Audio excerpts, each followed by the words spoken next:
turn it on, you turn the red button on. Hello, hello. Hi, guys.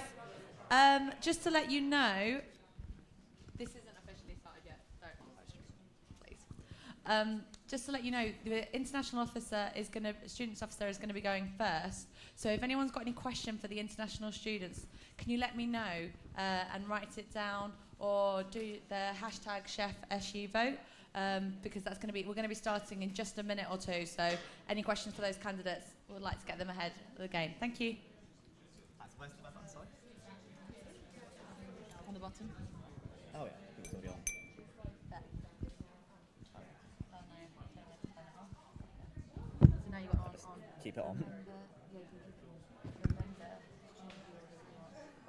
Yeah, we'll do. I'll go back to front and then somehow I'll walk away. Yeah, you'll find a way.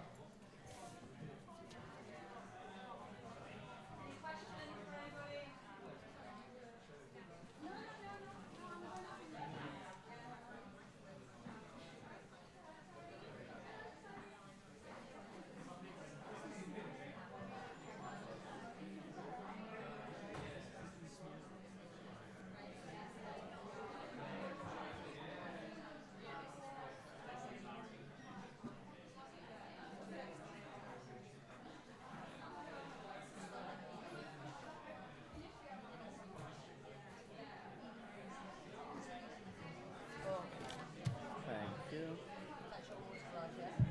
Yeah.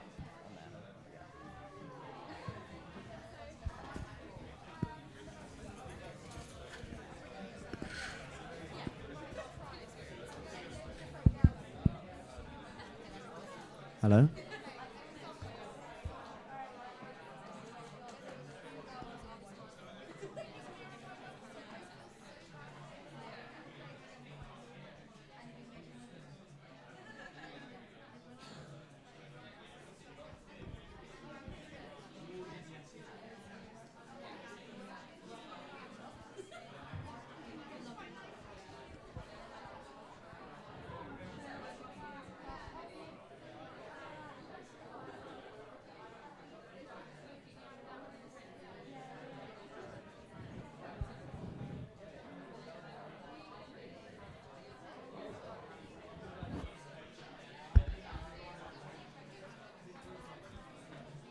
Do you want me to start?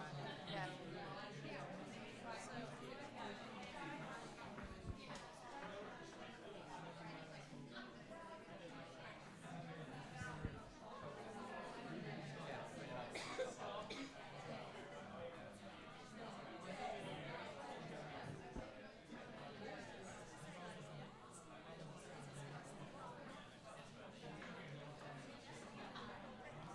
Hi everyone. Welcome to the second and final question time run by the Students' Union. There's two more that are going on that are run by Forge that you have to look forward to. Before I invite the first opposition onto the stage, I'm just going to briefly run through the running order. So there are going to be four officer positions that are going to be debated today. We're going to start off with international students, we're then going to move on to development, then go on to sports, and conclude with education. If you're interested in asking a question to one of the candidates today, you've got two ways of doing it. Firstly, you can write a question on a piece of paper that looks a bit like this and hand it to someone in the back who will hand it to me to ask to the candidates. Alternatively, if you have access to a phone, you can tweet into #ChefSUVote, and I will check the tweets on my iPad and then ask them to candidates. I might not have a chance to ask everyone's questions, or at least hopefully won't if people do ask them. In that case, I'll just have to try and pick which ones I think are the best, so there's a further incentive for you to ask good questions. Each candidate will have 1 minute to respond to the question that is asked, and everyone will have an opportunity to respond. If candidates run past that 1 minute, I'm going to wave this passive-aggressive sign in front of them on the table, which will hopefully get them to conclude their answer. We are live streaming today, which means I need to remind candidates not to swear. So despite the fact that however angry you might get, please do use your language carefully. So I'm going to start by inviting international students officers to the stage. 4 candidates that are running for this position. If you want to step forward, and yeah, give everyone a round of applause. Have you on? I just ask your guys' names so I can forward to a semi-side. What's your name on the side?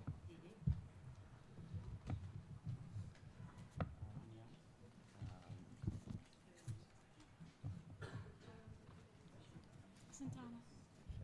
That's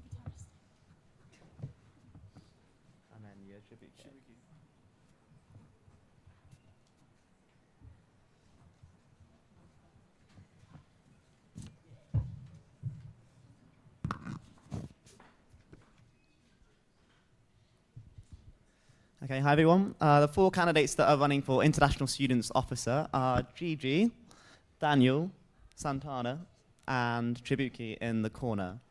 We've got 3 questions that have so far come into the audience. If you want to add yours to that, give it to someone in the corner and they'll get it to me. We're going to start off with, in fact, I'm going to ask the one that I read first. Apart from being an international student yourself, what other experiences do you have with international students on campus that you think makes you suitable for the role? If you want to start with Gigi, you've got 1 minute to answer that. I will start it like that for you. Sorry. Well, I was on exchange last year, so I have experience being an international student on exchange on a different campus. So I could be quite helpful on trying to bring new ideas to our own campus. Also, I am on the Women in Business Society, which is open to everyone, and Exchange and Erasmus Society, where I'm the events officer, and I do plans for incoming exchange students to integrate more between the Sheffield community, and I've been enjoying that, so it's good. You want to go, Daniel? Yeah, I've been involved in Nigeria inclusion. I was inclusion officer for Nigerian Society, and in politics department, I take part in staff and student committee, and also I used to be part of international student committee, although I didn't really take active part in it during my 3rd year because I was really busy with studies and all that. But still, I've joined many societies like UNICEF, and in my 1st year, I was really busy with societies and all that, and I held a position in Nigerian society. Great, thank you. And if you want to go next, Samantha? Thank you. First of all, I'm the chair of the International Students Committee, and last year I was secretary of Societies Committee, and during that year I encouraged a lot of national societies to apply for funding from the Students' Union. Instead of asking sponsorship from somewhere else, they opted to getting funding from the Students' Union, so that Students' Union would sustain their own societies. I was also the Southeast Asian representative the year before, and I was also, in my 1st year, I was the media officer for Malaysian and Singaporean society. So if I'm not suitable, I don't know who else is. Yeah, firstly, I've only been in Sheffield for 6 months, and so I don't have a long list of societies I've been in. But prior to that, I did a year in India. I went to college in India, so I have international experience in another country as well as in England. And prior to joining Sheffield, I'm the events leader at Sheffield Raising and Giving, as well as a member of the African Caribbean Society, which are primarily involved in organizing events for international students and promoting cultural diversity. So I have a handful of experience. Thank you very much. Got a second interesting question coming from the audience. What qualities do you think set you apart from the other candidates that make you most suitable for this role? I'm going to mix up the running order a bit so everyone gets a chance to answer first. And I'm going to give the microphone back to Tribuki. Well, what sets me out is the fact that I'm always out there trying to set goals and achieve targets. And in 6 months in Sheffield, it's just been a small time, but I've been able to join committees, participate in events, and combine a lot of extracurricular with my schoolwork, and it's not been a problem for me. Yeah, that's Thank you. Can you repeat the question, please? Yeah. What qualities do you think set you apart from the other candidates that make you most suitable? Well, I think the biggest one for me is that I get things done. In my manifesto last year as chair, I promised that I would make sure that the International Students Committee has more campaigns, and we have organized 2 campaigns, which is the winter holidays potluck for students who don't go back during winter, and we've got the Share Not Shame campaign, which was done with the Women's Office and the International Students Officer. And after this, we have the Refugees Welcome Week, where my reps and I are doing the anti-trafficking campaign, and also the Refugees Welcome Week, where we'll invite a lot of panel speakers. And separately, we have in the International Cultural Evening that's coming up on Saturday, and I've organized a solidarity parade within City Hall itself. That's a project that I'm very fond of. So I get things done. I'm very motivated, I'm very passionate, so yeah. Okay, thank you. We've now got 2 microphones on the go, so Daniel, if you want to go with your own microphone. I, as an individual, I'm a very hardworking person. I've been involved in many societies too, like ACS and Nigerian Society, UNICEF, and all of them. And I've taken really active part in them. And mostly, I'm a teamwork person. I've also been involved in representing the student union as an ambassador during open days where we teach other young candidates that are coming to the university, life and experience on what they are going to have here at the University of Sheffield. So with that, I've gotten many experience, and I've worked with many people, and I've worked with many people because of my teamwork and hard work and everything involved. So, Thank you. I think what differentiates me is that I'm very committed to whatever I set myself to do, and I'm really flexible, adapting to new environments, because I've been living in different countries during the last years and learning different languages like Dutch, Italian, French, and Spanish. And I think just that I always achieve to learn more, and like every time I meet someone, I'm like, oh, so what can I learn from her? Like, where is she from? What other culture? So I think curiosity, like of learning from others. That's it. Okay. Great, thank you. I'm going to try and mix up the running order a bit. This is where things get a bit more complicated. This time, Sanfan, if you want to start, and then I'm going to go on to Chibuki, then go on to Gigi, and then conclude with Daniel, if that manages to be successful. So the third question we have is again coming from the audience. It's what will the biggest issues be for international students post-Brexit do you expect in the year in which you'd be an officer? So Sanfana, if you want to start. I think the biggest issue is going to be regarding EU students and how Erasmus and study abroad is going to be affected. We don't know how Erasmus would be continued. We don't know if it's just going to be discontinued, and that is a part of my manifesto, to lobby the university to be a key role player in the Brexit negotiations so that the Erasmus and study abroad will not be affected. We want our students to not be discriminated against their nationalities. We want them to go and experience the world. And why do we have to let something that the government decided through a referendum to deprive us of something that we would cherish throughout our whole lives? With regards to Brexit, the major people affected, of course, is the EU students. And as part of my manifesto, that's why I've offered to provide support. Because yes, there's a lot of uncertainty in the air with regards to what they eventually come to conclusion, what's going to happen. Hence, it will be good to know that if you nominate this person, he's willing to provide support in feasible means, willing to provide whatever support they may need so that they're able to get used to the change, because it's a big change from being home to international. Hence, I'm willing to provide that support for them. Thank you.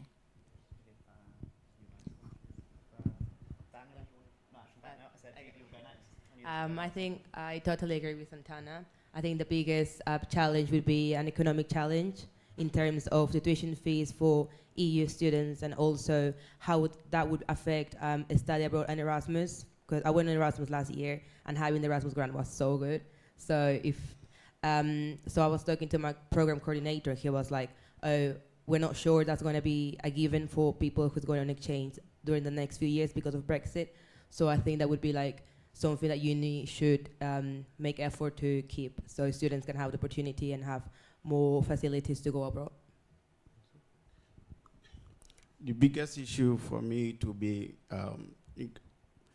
supporting the EU student who the university need to like clarify whether to group them as an international student or just EU student having the privileges they have been enjoying before. We need to like know if the privileges they were enjoying before as home student will be removed, or they'll be classified as ordinary international students that come from other country, not EU. So we need campaign, we need awareness, we need the university to communicate with us and let the EU students know. They should know how they are getting involved in how they are getting involved to lobby the government or to hear from the government to make sure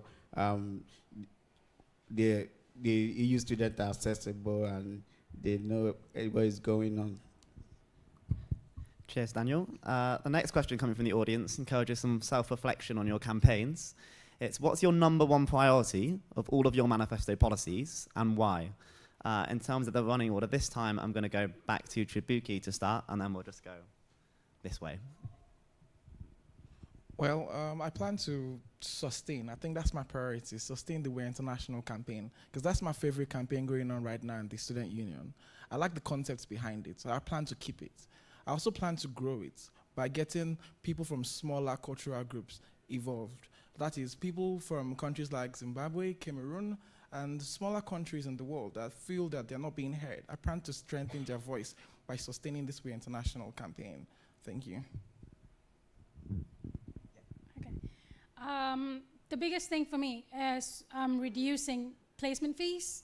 So international students pay 21% of their tuition fees to the university while they're on placement, and home students pay only about £1,100.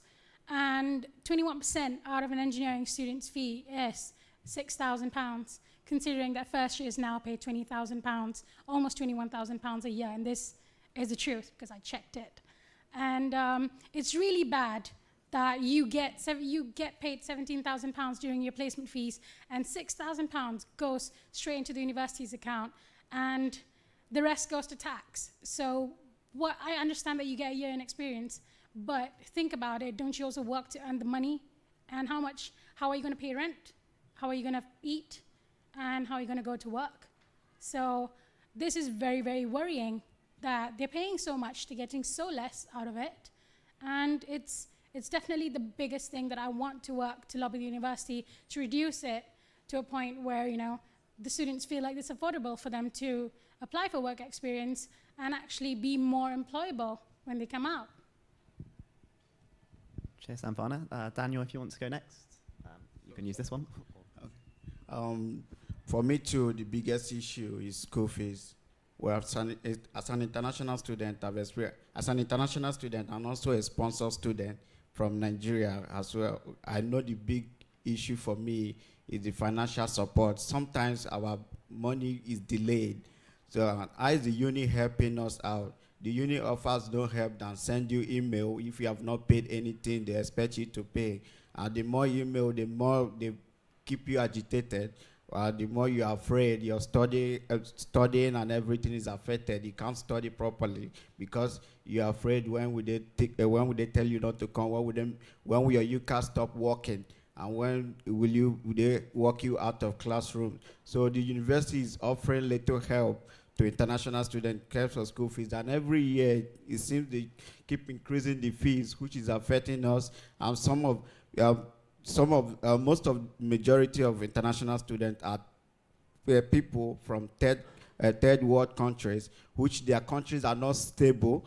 The countries are not very stable. Sometimes there's conflict, war, corruption, and all those kind of things. And like my country, for example, Nigeria, last year and this year, we had recession, which affected dollar exchange rate to naira, which is very bad because more increment and more money. So this issue needs to be dealt with. The university really need to support international students and reduce fees for international students. I think one of my key action points would be employability for international students. I think we need to raise awareness on how to plan our career from first year to third year, because I can truly relate on how difficult and how in disadvantage we are when looking for jobs. So there's a list of like 30,000 companies in the UK who actually offer you sponsorship, but the rest they don't. And it's going to be really hard if you don't have work experience, which can be hard to find when you have to go back home to see your family or sacrifice time of your summertime to stay here and get work experience. So I think doing more workshops about that and teaching international students how can they make the most of uni through skills workshops and more orientation in terms of post-university visas or how to stay in England after finishing your degree. Thank you. The final question I've got from the audience is a nice heartwarming one. What qualities have you learned from the other candidates in this race, and how would you try and use that if you were successful in being elected? I'm going to start with Sanfana this time, then go to Daniel, then go to Tribuki, and then end with Gigi again. I think the one that made me laugh the most is Shibuke's slogan. And it showed me how creative he is. Obviously thinking out of the box. I mean, cheesy for greatness. I mean, who would ever think of that? So it shows me that he's got good sense of humor. And it showed me that he's outgoing. And I guess, that's a really good thing. I've lost my own running order. If you want to go next, Daniel. I think for me, it will be general I would say hard work, because everybody here to be University of Sheffield is not easy, and joining it with extracurricular activity is very hard, because you have to study, make sure you have the first class or 2-1, and at the same time do other activities when you're called upon. So I think hard work, they're all hardworking people getting involved. Yeah, for me, it will be Santana because I had a look at her manifesto, and in terms of experience, she's been quite involved in university. And I've been only here for 6 months, but I would like to get more people involved in activities, not just the academic bit, because university is all about the all-round experience. What you gain from extracurricular, you get transferable skills. So I would like to get more people to be involved in activities like she does. Thank you. I think everyone's dedication and empathy to others, to put themselves out here and give their time to campaign and try to make everyone's concerns be addressed by university if any of us gets elected. Great, thank you. The final question I'm going to ask for the international students candidates is, what do you think is the biggest problem currently facing international students at the University of Sheffield? I'm going to start with Daniel this time, and then go on to Sanfana, Tribuki. No, in fact, I'm going to start with Gigi because you haven't gone first in a while. Then I'll go back to the front, and we'll go you next. Yes, if you want to start, Gigi. Oh, me. What was the question again? Sorry. What do you think is the biggest problem currently facing international students at the University of Sheffield? I think it's a term of integration that can be in terms of cultural barriers or language barriers. The biggest struggle, I think, for most of international students is definitely language barrier. I've been talking to, was doing my campaign to, people around the union, and when I was trying to address them, they were like, can you repeat yourself again? Because I don't understand you. So I have to speak more slow in terms of English, or maybe it's my English, I don't know. But they were like, can you please speak slower? So I guess they must struggle so much with English students with all the accents, and from Liverpool, I struggle so much with that. So I guess, yeah, that would be one of the biggest challenges that we face. Cheers, thanks, Gigi. I can definitely sympathise with people asking you to talk slower. If you want to go next, Daniel. To me, the biggest issue too is integration and involvement. If you look at this room very well, if you look your right and left, you notice that there are people, the representation of people here are not the same. There are not so many. We are the Chinese community, we are the black community, we are where the Asian communities. Most people are not here because most of them are not getting involved. Like she said, language is a big issue. We know that, so we really need to campaign and let people know that you can get involved. By getting involved and making friends, you can learn languages from other people. You can pick up words. You can pick up their culture, their music, their lifestyle. You don't need to travel overseas this modern world of globalization to know about other people or to learn about them. So we should make sure that the university and the union make people more integrated and people more involved in everything we are doing. Thanks, Daniel. If you want to go next, Sanfana. Can you repeat the question? Yeah, sure. What do you think is the biggest problem facing international students at the university? I think the biggest issue that they're facing is engagement with the university and with the students' union, and also education on safe sexual health practices. I think that is very important. The University Health Service has actually said that 70% of the abortion referrals are made by international students. And this shows that the university is obviously unaware of the education sex education that they're obviously not giving, and the students' union as well. So I think the only issue that we have is education towards other things instead of academic, and I think that's something that people should start taking action on. So yeah.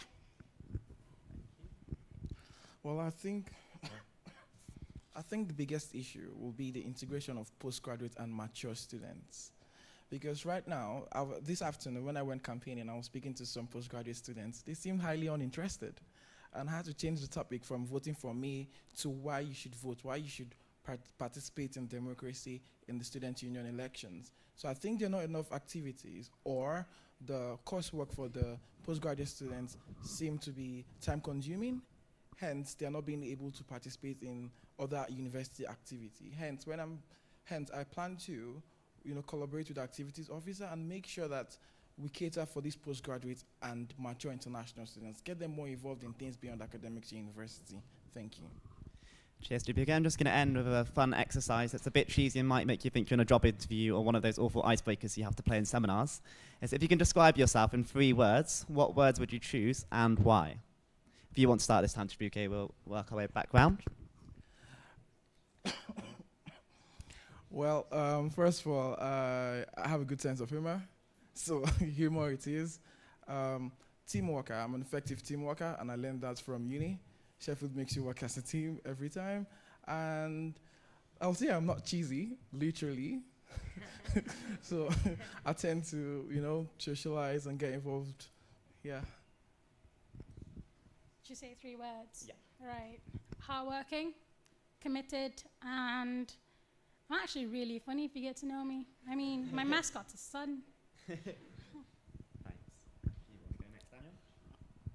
I'm passionate because everything I do and everything I love to do, I really take time to do them. And I'm somebody like, when I concentrate on something, I want to finish it before I move to the other stuff.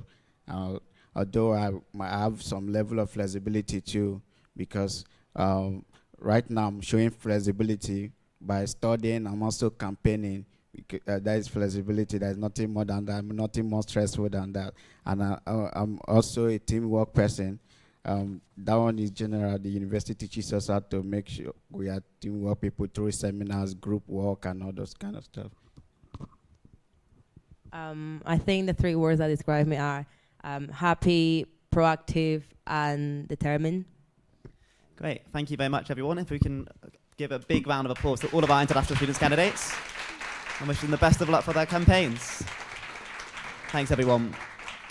Next up is Development Officer, if the candidates would like to come to the stage.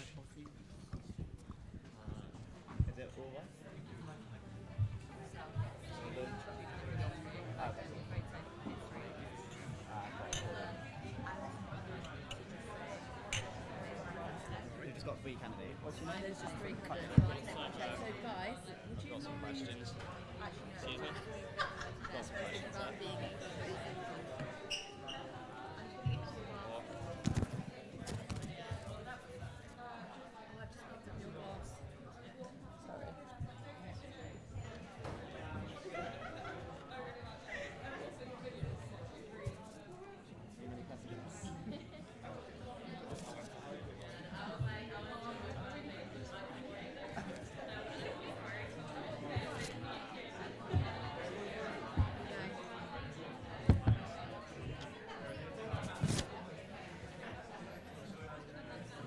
Able to do that now? Could you take these ones away? They're just for the international students. Yeah, that's fine. I'll get rid of them. You just scratch everyone's names so you need to get on with it.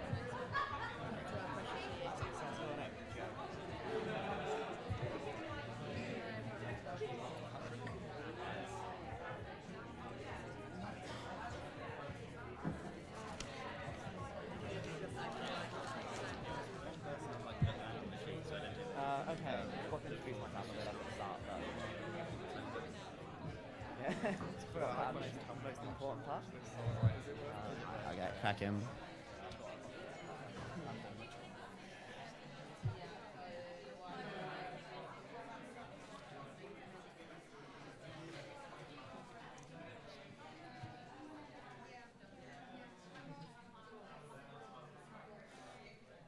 Hi everyone, I'm going to get started with the development officer candidates as we're running slightly behind schedule.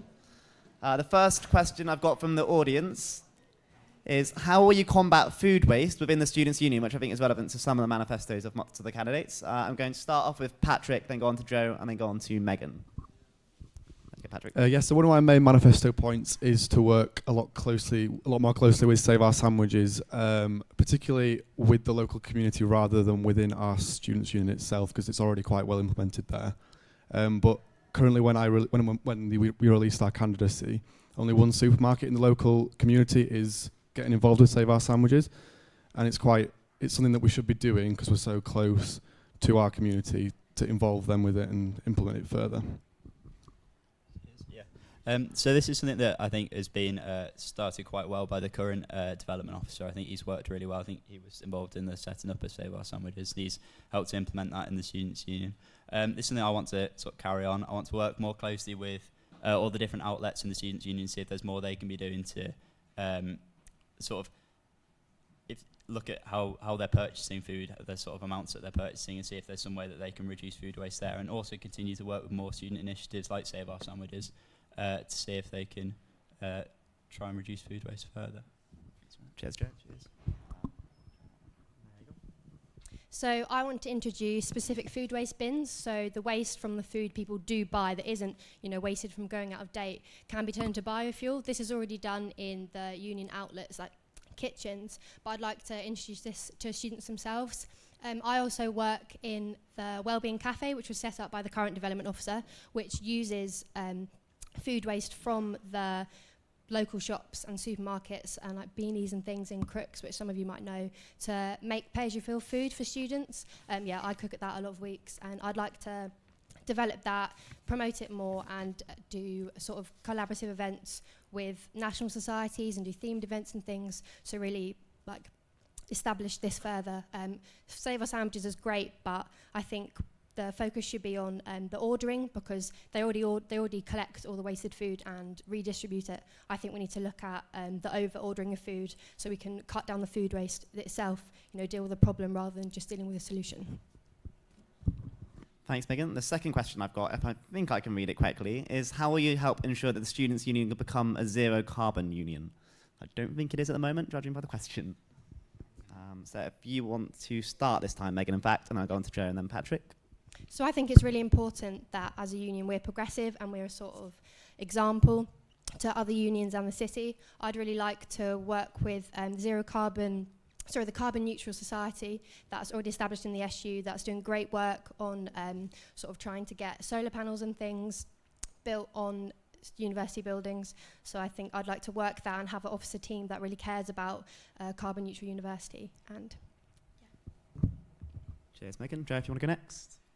So I would like to try and introduce more sort of sources of renewable energy into the Students' Union, if that's all possible. Sort of, you see it places with small wind turbines and things like that. I don't know if that's something that we'd be able to fit in with the budget that's available to the Students' Union at the moment. So it'd be great to see if we could introduce our own forms of renewable energy as well. I think reducing the amount of energy that is used in the Students' Union would be a good thing. You saw a while ago they were trying to convince people to keep the doors upstairs closed, the main doors to the union closed as much as possible to avoid heat loss.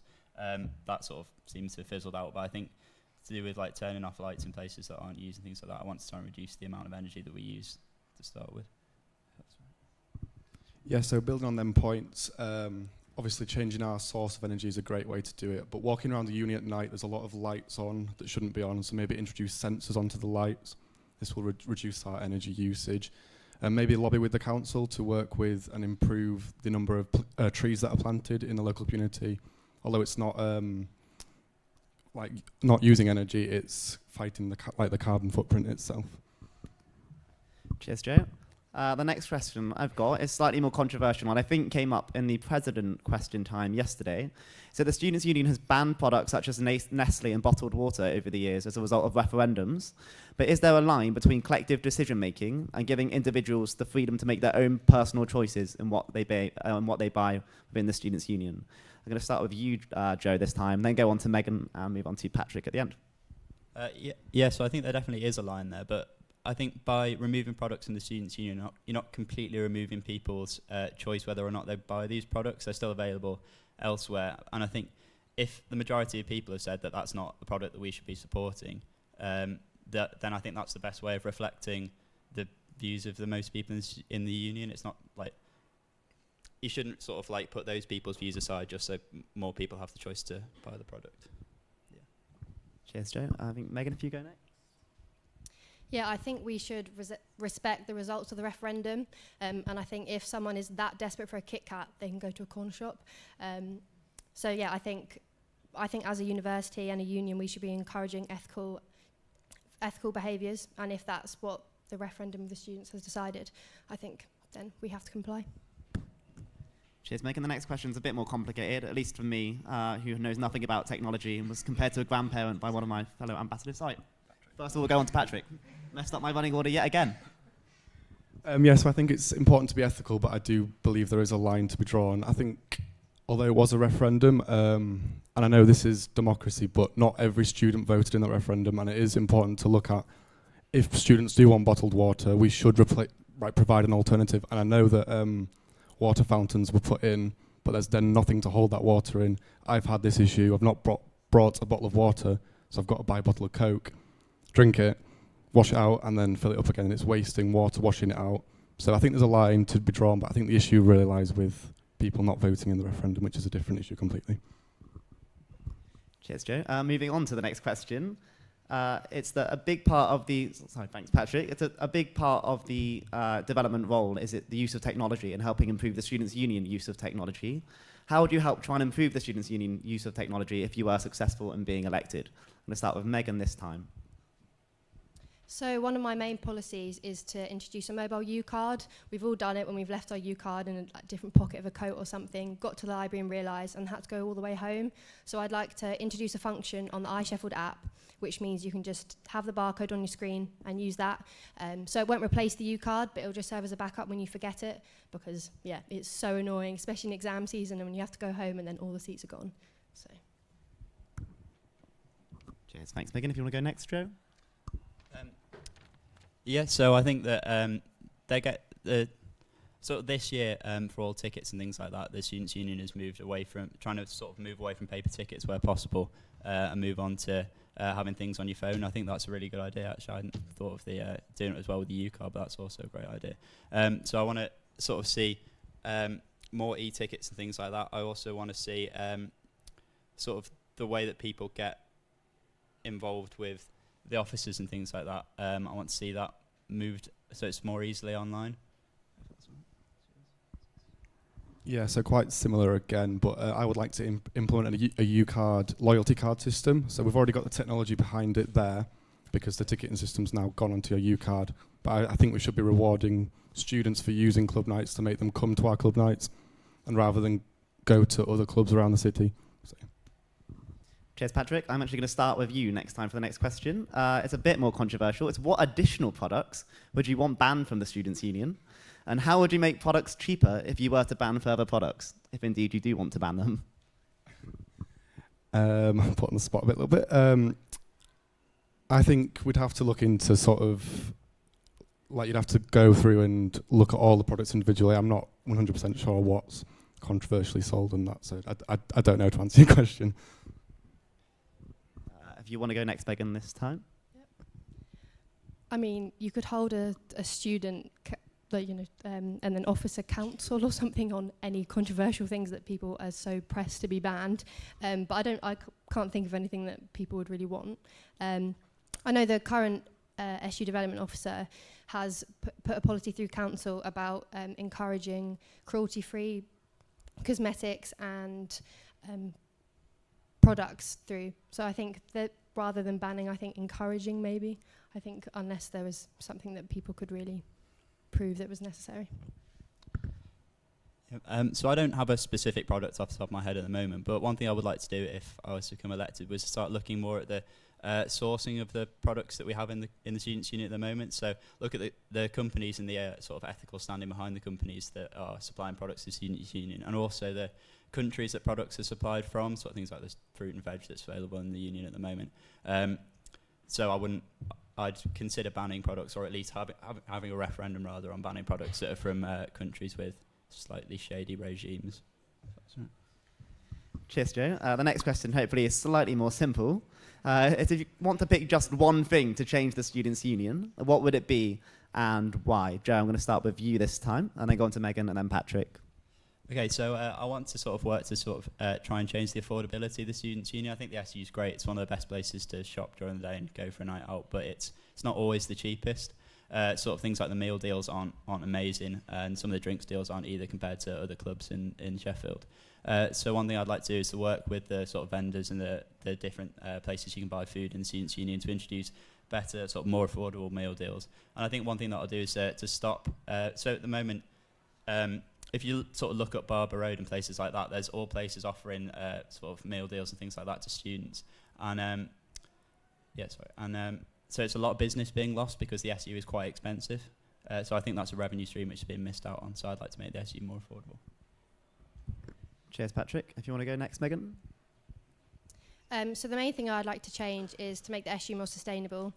My policy is sort of make the SU more sustainable while saving money for students. So one of my other main policies is to introduce cheaper coffees. If you bring in a reusable mug, this is already done in our shop. You get 10% off.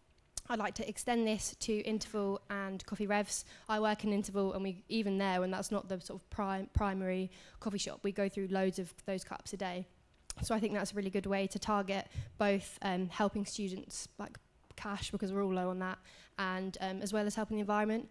Another one that does both of these things is my policy on second-hand sales. I know I personally use Depop and eBay, for a lot of things to save money, but also this would help students reduce their impact on the environment, because the clothing industry is like a massive pollutant.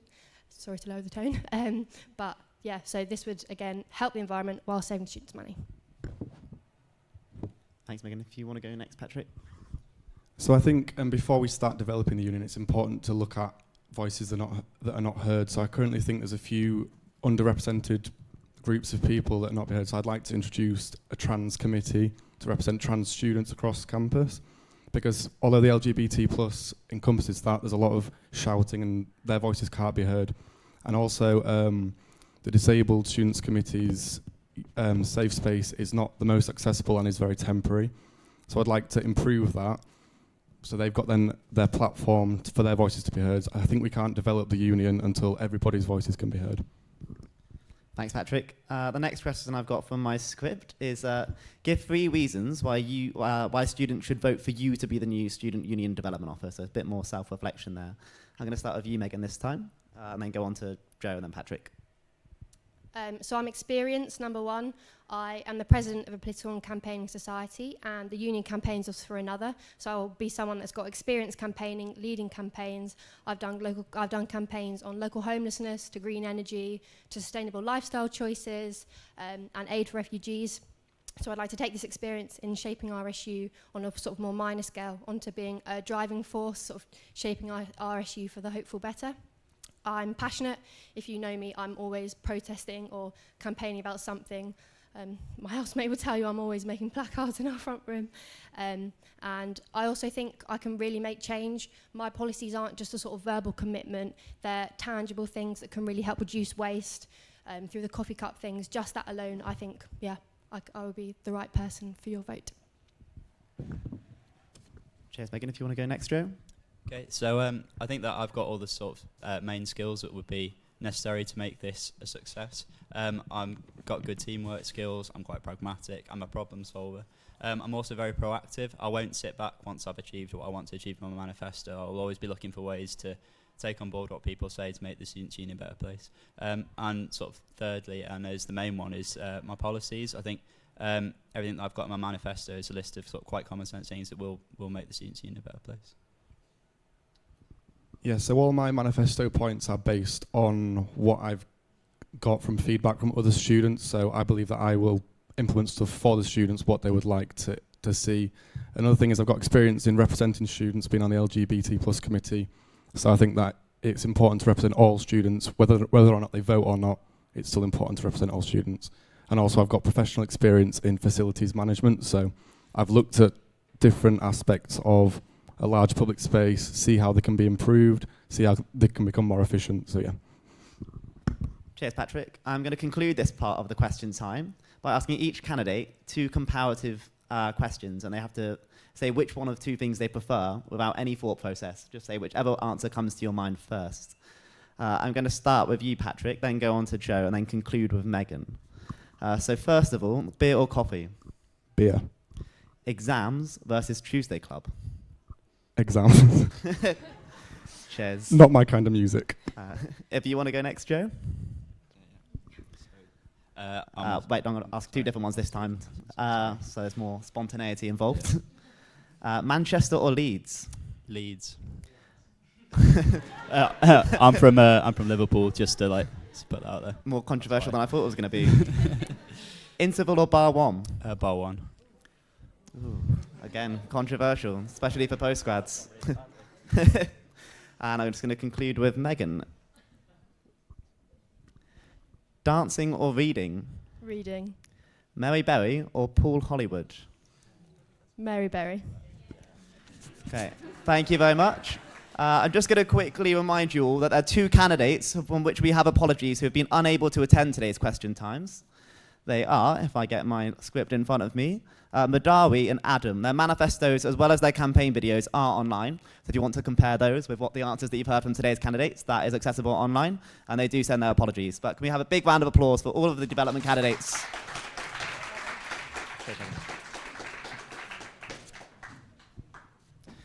Sports officer is next up, if you guys want to come to the stage.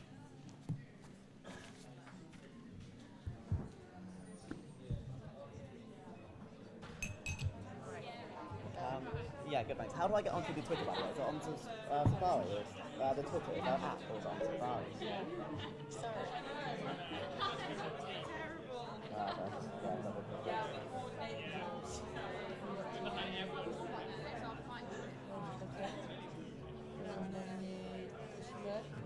I had it up there. Just remind people that they can book the tweets. Will do. Cheers. Ignore that. No, good. Just don't do that. Why won't I?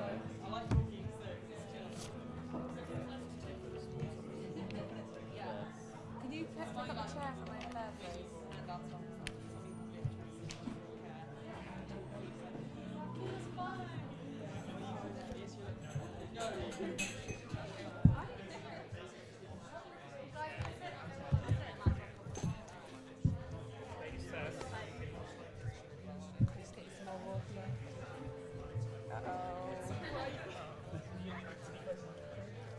I don't mind. I'm trying to get the names quickly.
Hi everyone, we're going to get cracking on the sports officers now. Just a reminder that if you do want to ask a question to any of the candidates, just pass it on one of these slips to someone walking around the aisles and they'll give it to me eventually. Or you can tweet. I now have access to Twitter, which I'd unsuccessfully managed to do for the first 2 oppositions, and I'll read them out if I get anything in.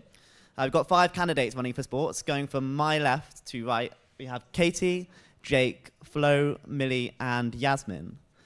The first question I have from the audience is, how do you intend to make sport within the Students' Union more affordable? I'm going to start with Kate, if that's okay. So obviously we've got the social sport programme, which I think is really, really great. Just continuing that so everybody feels they're able to access the system and making kind of awareness of that really present. Also, it would be great if we could bring in some sort of system where you can like pay, rather than paying your membership for sport all in one go, just paying it over an extended period of time, because obviously it's quite a hit to your bank. I know this, I hate it. So it would be good if we could do something about that. Cheers, Katie. If you want to go next, Jake. Yep. So I actually agree with Katie about social sport. I started my university sporting experience through social sport. I think that's really important because anyone in the residences gets free sport. I think that should be expanded a bit more. So if there's anyone living in second year, for example, they can get more free social sports sessions, basically. I also want to create your own flexible S10 membership plans. At the moment, you might be spending £220 or £290 for the whole year for the gym, but you might not use any of the fitness classes, for example, or just one or two. So you're actually paying for things that you're not using, and I think that's very unfair. I think you should be paying for things that you are using. So we want to introduce those to save people money, basically, at the base level. Cheers, Jake. As someone who's used their gym membership shockingly little, I can definitely empathise with that. If you want to go next, Flo. Okay. I agree that this is a massive issue, especially I'm from snowboarding. It's a really expensive sport to get stuck into. So this is an issue that we address all the time. I think a massive deal is communication. So there are loads of available funding opportunities, but people just don't get told about them. So participation grant, anyone can apply to this. You can get up to £200 every year, but clubs just aren't telling their members about this. And then there's available alumni funding as well. But also massively agree with Jake and Katie with social sport. I've done so much of it in Sheffield, and we need to get that funding from Sport England as well. So keep rallying that. Cheers, Flo. If you want to go next, Millie. So yeah, I agree about social sport. It's a great system of getting people into sport at an entry level for an affordable price. But I think where the issue comes with affordability is definitely when you get to club sport. So for example, to play my sport, women's cricket, it costs £100. And that doesn't even really cover everything. So I think it's about working with the clubs to make sure that the prices it costs to play sport aren't passed on to the students, and the clubs know about the different funds that they can apply to, whether that be the Alumni Foundation or just asking their alumni for donations, so that the costs aren't passed on to students. And also I agree with what Flo said about the participation grant. That's a great scheme. It just needs to be publicised more, because not many people are applying to it at the moment, but it's essentially free money. So. Jasmine, if you want to conclude, Jasmine. Well, a lot of what I was going to say has already been covered about the social sport and the participation grant, because there are a lot of things out there that nobody sort of really understands there, so don't access. But I'd also want to get in touch with all of the clubs and see if there's any way they could combine their time slots or anything. So if, say, football has the pitches on a Tuesday at 5 or whatever, but they don't use the entire pitch, and some more people from American football or something else would like to do a bit of training at the same time, so they could share those costs and just make it cheaper for their club whilst increasing the amount of training they could do. Cheers, Yasmin. The next question is going to test how well you know each of your other candidates. It's what makes each of you different from the other candidates that are also running for sports officer. Yasmin, if you want to start this time, if that's okay. Okay, that's a hard question. I think the only thing I think of is I think I'm a lot quieter than everyone else. I'm not quite sure if that's a good thing or not, but yeah, I think that's about it, really. I think we all have very different routes into sport sat around the table, which I think is really great, and it's testament to what university sport can do and how it can make people join a new sport, it can continue their love of a sport, or they can just get into sport. So yeah, I think that's probably what sets us all apart. Cheers, Minnie. If you want to go next, Flo. I think I'm different because although I do play intramurals, football and hockey, I'm kind of represent the marginalised sports more. So snowboarding isn't kind of what you necessarily think of when you think of sport in Sheffield, and skating and mountain biking. All these sports I want to have a voice for, and actually getting out into the city and using Sheffield for its unique qualities as a city, so the Peak District, and really making the most of those. So I think that's why I'm different. I think what sets me apart is because in my first year, I actually came to university wanting to play dodgeball because I played it as a kid, thought it was great, and so I set up the club in my first year. And so I've had experience through social, intramural, and club sport, really about increasing participation and developing a club from the ground up. You know, I didn't inherit any kind of club structures. I wasn't elected to a committee. I basically went to Sport Sheffield and said, how can we do this? I secured funding for it and everything. And I've just got a lot more people in sports. Now we compete nationally up and down the country. And it's really great to see, you know, my club members, my friends, who often don't do other sports at university. This is their only sport, and it's the only way they'll be doing any exercise at uni. I think that's really important, and it makes, you know, all the difference, I think. Thank you. So I think I am quite different from the others in that I'd never really done sport at all. I think I played football in year 6, like maybe once. And other than that, that's about it. So I came to uni, I was like, I'm not going to do anything, and then got myself involved, and I've kind of progressed up the ranks a lot, and I think that would be really useful to other people in a similar sort of position, and to make them see that, you know, you don't have to have a sports background to come to uni and play sports at a high level. Cheers, Katie. I'm going to try and throw a spanner in the works and mix up the name structure again. I didn't manage it with development very successfully. Hopefully this will go better. The next question we've got is, what do you think about national campaigns like This Girl Can? I've got plenty of enjoyment from Sheffield Snapchat on that front. I'm going to start off with Jake this time, if that's okay. Then go on to Flo, Millie, Katie, and conclude with Yasmin. I think the This Girl Can has been, the campaign's been amazing. We got involved last year previously, and it was all part of actually getting our first women's team together. And I think it's really important to just basically tell anyone at university that you can take up sport at any stage. So I want, you know, club welcome sessions throughout the year so people feel they can join sports teams whenever they want, and they can be empowered to do so. I also think as part of the We Are International campaign, I saw pretty much every sports club get involved, and it was really great to see people speak to everyone and reach out and say, look, we want you to join our club, we want you to participate in beginner level sport or anything like that, and tell everyone in Sheffield that there is a place for you to take up sport whenever you want, basically. Cheers, Jay. If you want to go on to Flo next.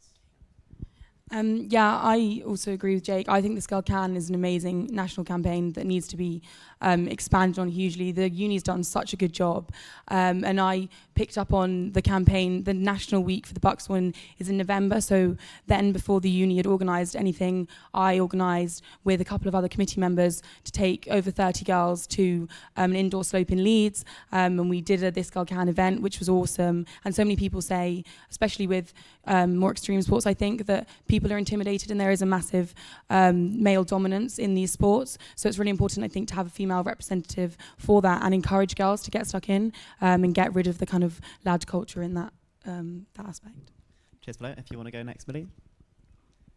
I think that This Girl campaign is really great, especially for women in sport, obviously. I was heavily involved in the This Girl campaign this year, and it went really well. I cannot fault it. It was organised excellently, and I'd like to see that going again. But there are so many other campaigns that we could get involved in as a uni and as a sports department that would be great too. And so I'd like to increase the amount of campaigning we do to get more people from like marginalised groups into sport. If you want to go next. Yeah, absolutely. Yeah, I mean, obviously, This Girl Can was amazing. It's so nice to see girls getting involved. Like, as Flo said, there's such a huge disparity between the amount of males and females involved in sport, and we do need to work to reduce that. So one of my policies is about trying to get more women in sport. I feel like it was a great success. And then obviously, yeah, like you said, there are a lot of other, like campaigns to get people involved. So there's like the Sheffield Move More, which is trying to get Sheffield more active generally. And I think that's great because, yeah, we do need to get as many people active as possible, and it's great to see that happening. Cheers, Katie. If you want to finish off, Yasmin. I agree with everyone else. They're brilliant campaigns, and I love watching in archery because when I first started about 4 years ago, I'm not quite sure what the membership list was like, but in terms of the people that turned up, there was about, I think it was a sort of like 1 to 5 ratio of girls to guys, and it was a bit sort of discouraging being there as a first year, and everyone else was sort of 6-foot guys, and I'm very clearly not. But it's sort of like, as the years have gone on, I'd say we're a lot closer now to a 50-50 split, and it's just so good to see that we're becoming more diverse, not just in terms of gender. We've got more international students, which is always great to see. Cheers, Yasmin. The next question I've got is for the novices out there. It's what can you offer for those who are of a beginner standard or do not wish to participate competitively within university sport and can ensure that sport is accessible for those types of people? I'm going to start with Flo this time, then go on to Yasmin, Katie. I've written someone's name twice, and I will work out the order from there. If you want to go first, Flo.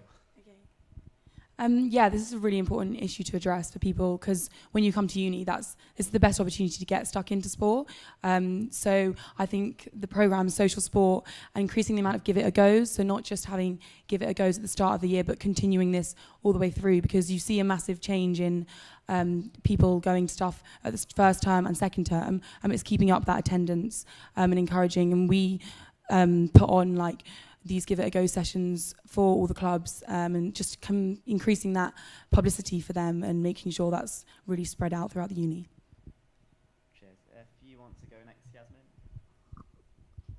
So what I want to do is make a list of all of the clubs where you don't need to start at the beginning of the year, because I know there are a few where they build their teams at the beginning of the year and they train those teams, so it's harder to join in the middle. But then there's also a lot of clubs where you can come the last day of term and still get the same level of training as everybody else. Who's next? If you want to go next, Blake, as you're holding the microphone. Okay. So obviously I actually want to, first of all, expand the number of free sports on offer as part of social sport. I think that's really important. The funding is actually due to end this year. So obviously when I found that out, I actually went to James and Martin and I said, what can students do to campaign for this? Because there's a bid being put into Sport Sheffield to the university directly. And I actually sent around a change.org petition as part of that. And I also wrote a testament report basically for the university.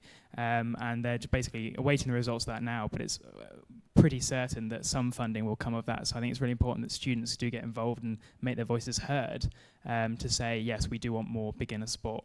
And it's so important.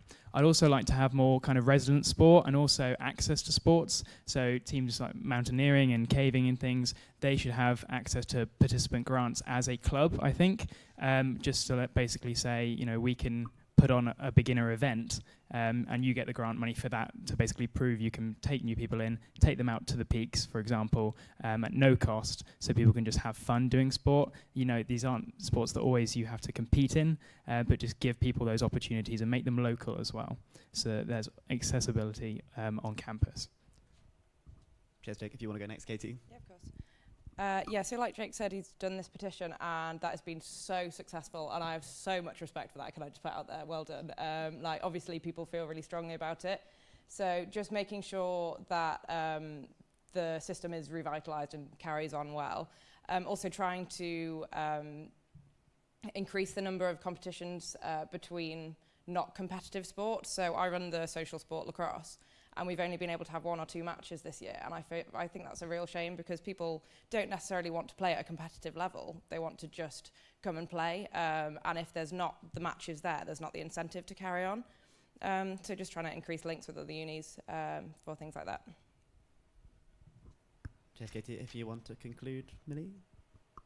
Yeah, I also think the social sport system's really good to get people into sport, but I think that now that the funding's been secured for that, there needs to be more publicity and awareness to people that don't already participate in social sport or don't already play in club sport to expand the reach of that programme. I also agree with Katie's point about development games for development players. Just this weekend, I was part of an initiative with my club. We ran one of the first ever development tournaments in women's cricket between 3 universities in Yorkshire. We had about 50 girls come down and it was a real success. In fact, a club that only formed 2 years ago won it, which was really great to see, and I could see everyone really enjoyed the day. And I also think that the sports fair needs to be more inclusive, because it's very overwhelming for people. When they come into the sports fair, people with social anxiety, people without social anxiety, there is a lot going on. So I think there could be a system put in place whereby you can put forward yourself online, put down your email address so that you don't have to contact the club yourself, which can be quite scary and quite daunting, so that the club gets in contact with you without you having to panic and stress and fight your way through hundreds of people at the sports fair. Cheers, Minnie. Someone that is desperately trying to get involved in more sport but failing to, for my fault alone. That's really useful information. I'm just going back onto my script with this next question and go away from novices towards the experts and those already involved. It's what do you think is the biggest problem at the moment facing students who are involved in sport at Sheffield? I'm going to start with Millie this time, because I don't think you've been first yet, and then work around like the start again.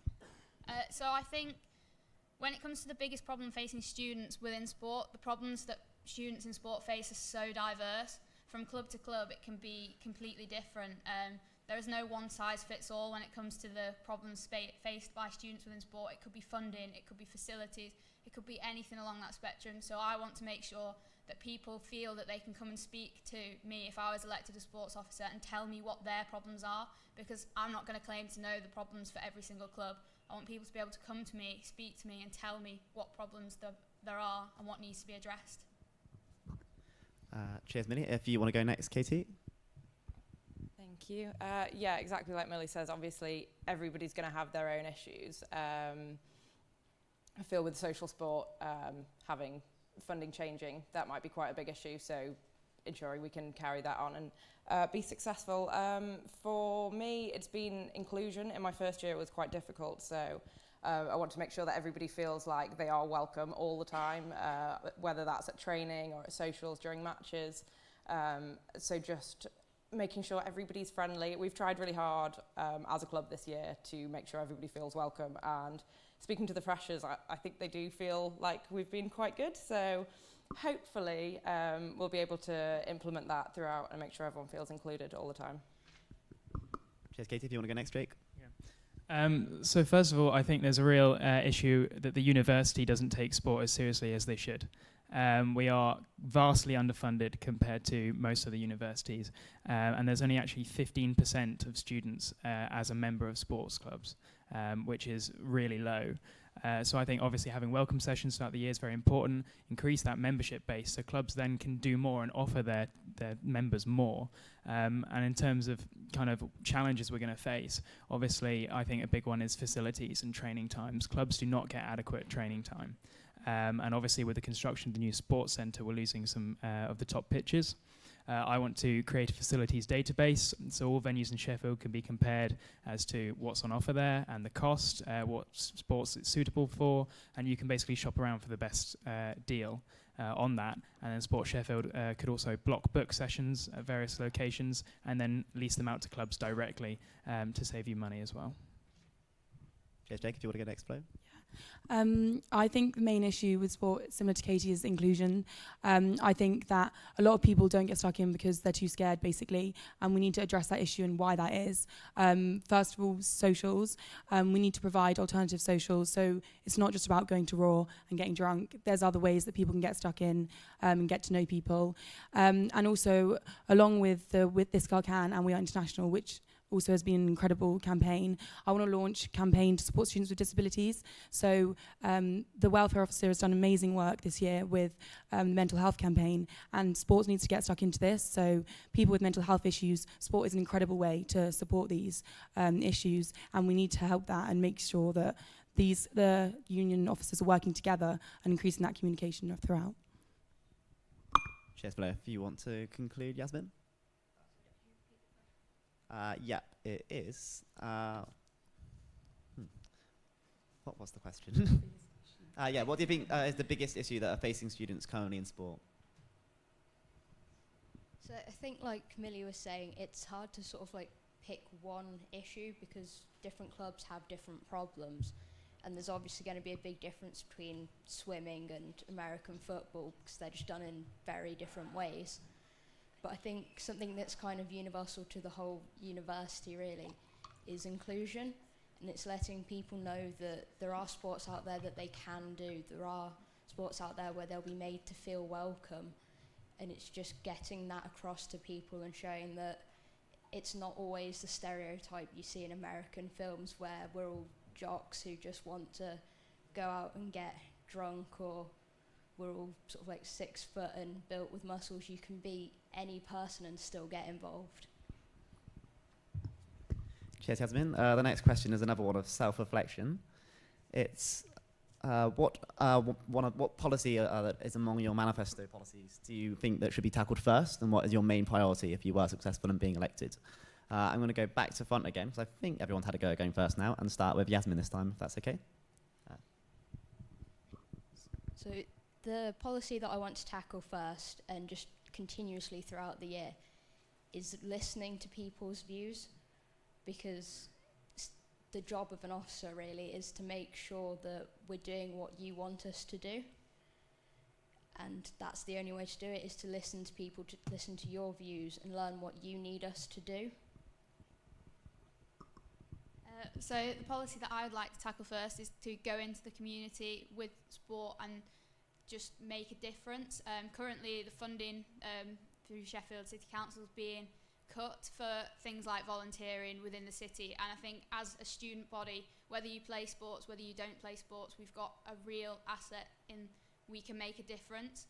And I think by making volunteering more accessible and making sessions that are one-off, because I've been involved in volunteering and setting it up, and it is a lot to ask of students. So if we could set up sessions and volunteering schemes that run across sports, and you can just go along when you're free, as and when you're free, and get involved, that would be great. And it would plug that gap that's going to be in the community. Cheers, Minnie. If you want to go next, Flo. So yeah, kind of what I previously said, I really want to launch the campaign to support students with disabilities. So named myself #WeAreAble to make sure people feel like they can get stuck in.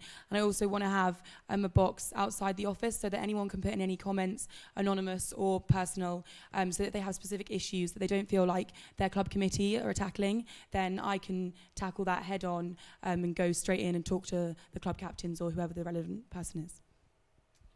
Okay, so there are two parts of the question: your priority and what you do first. The priority for me throughout the whole year is definitely participation.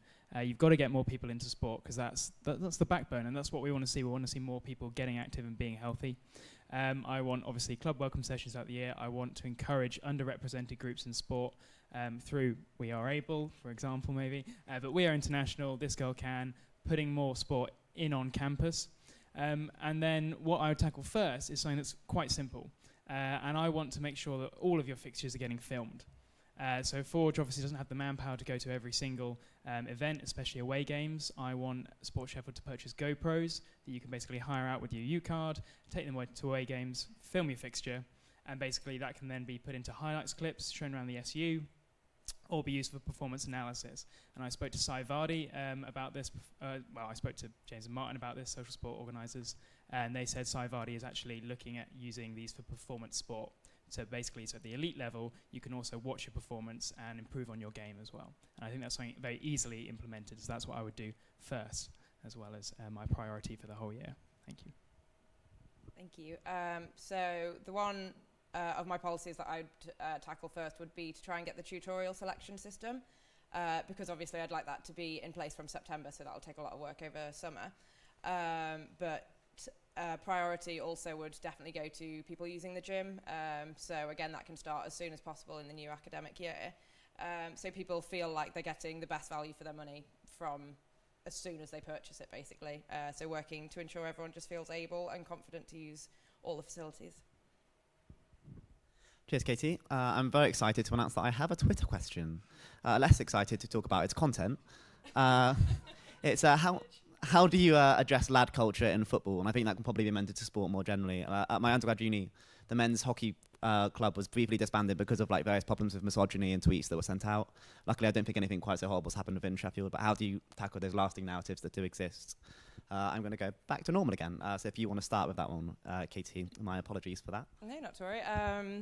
Yeah, obviously lad culture is such a horrible thing to be a part of and subjected to, but as one of my policies is about women working out and being involved in sport, I really hope that that will just kind of convey a message of equality.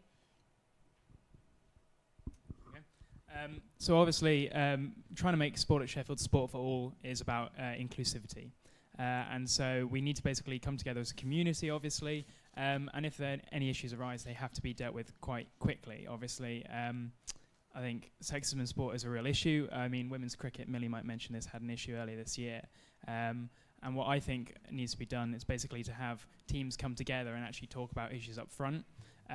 If you look, actually inspired by Joe Biden's campaign in America, It's All on Us, I think something similar to tackle lad culture in sport, to say, yes, it's on us, we've got to be responsible, that we are accepting of everyone in sport, because we are one big black and gold family, and I think that's really important. So something like that, to basically tackle it head on at a campus-wide campaign would be really effective, I think. Yeah, I think first of all it's important to say that Sheffield does, I think we do pride ourselves massively in comparison to a lot of other unis for having tackled lad culture really well, which is something that we need to give a round of applause for ourselves for, but also it's still there. And so I think accepting that it is there and then thinking what's a positive way, how can we put a positive spin on this?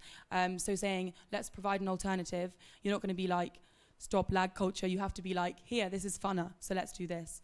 So I think alternative socials and yeah, promoting those non-alcoholic drinking ones so that everyone's included is the best way to do it. Cheers for that. If you want to go next, Millie.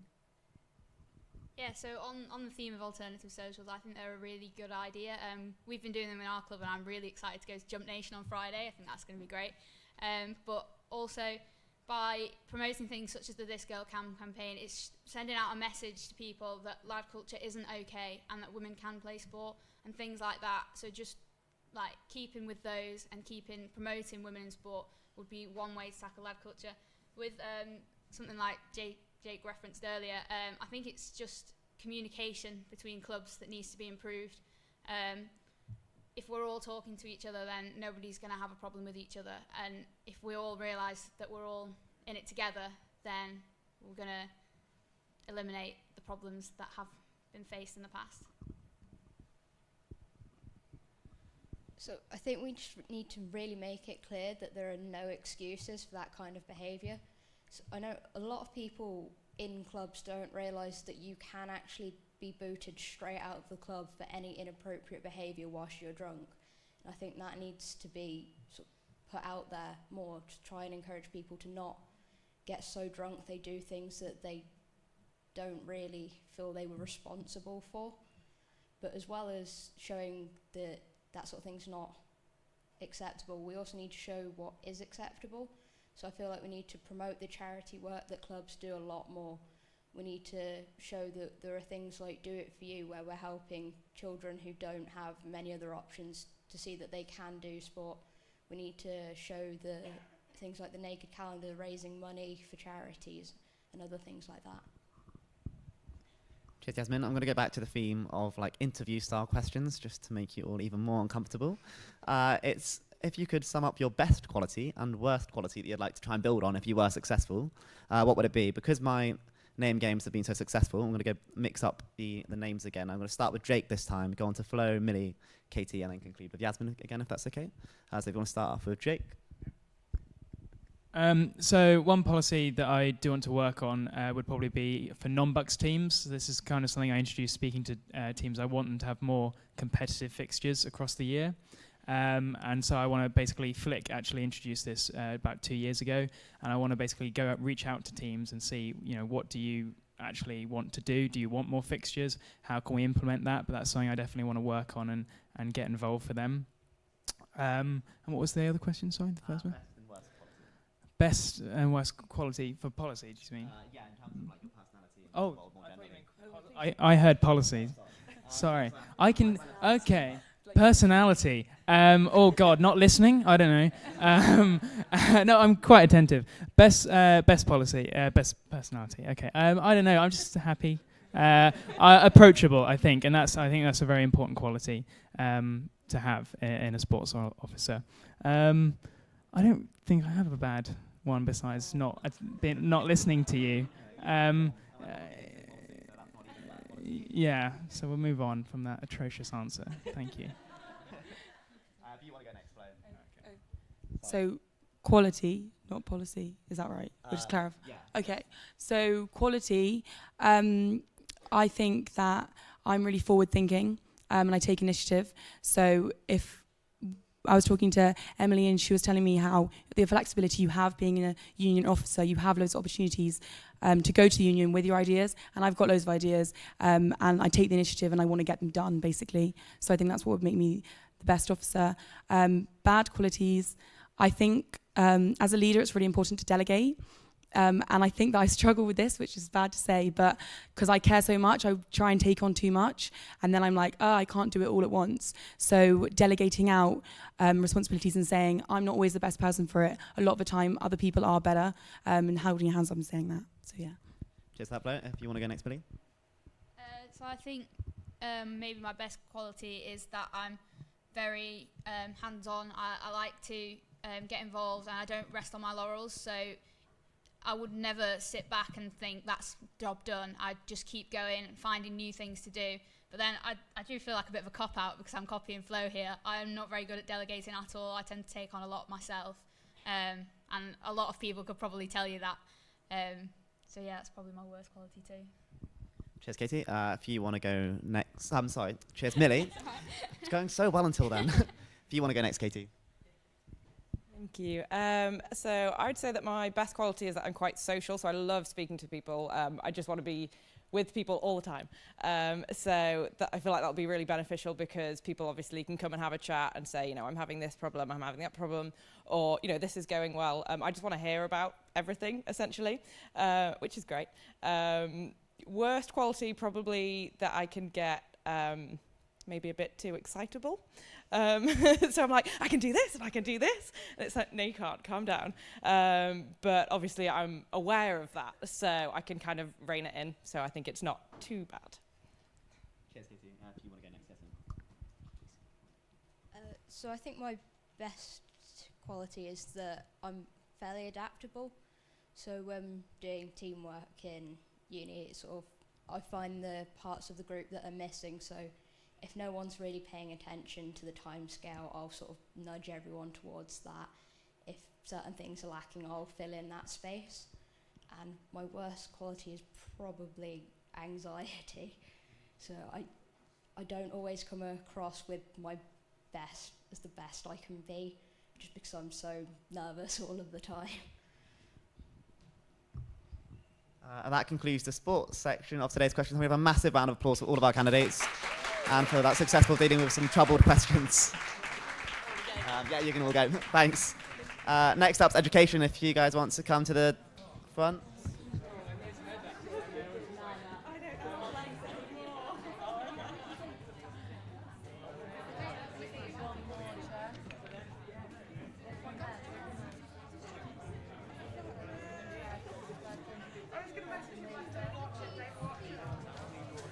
I'm getting water, don't worry.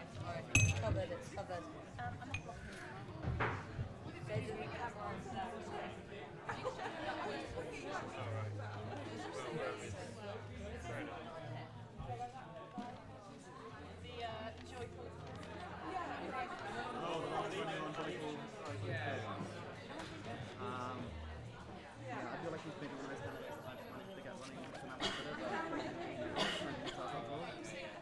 What was their name again? Yeah. Torvik. Is that weird?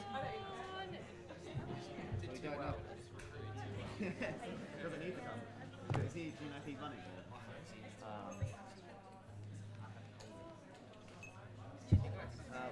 Sorry. We're not sure if Torvik is running in school anymore.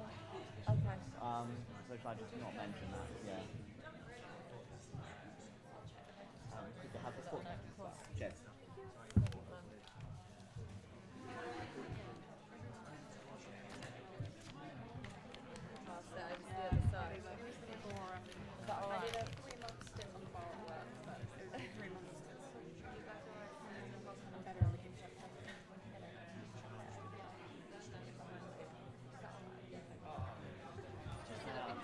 Ask your name. Try and get that. Caleb. It's unique.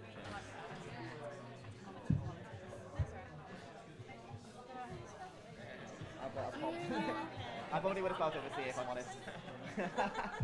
I would have been excited for me, but I'm not good at names. Yeah, guys, mind if I just ask your name? Just go ahead and get it right again. Oh, there's someone sat there as well. You are Ed?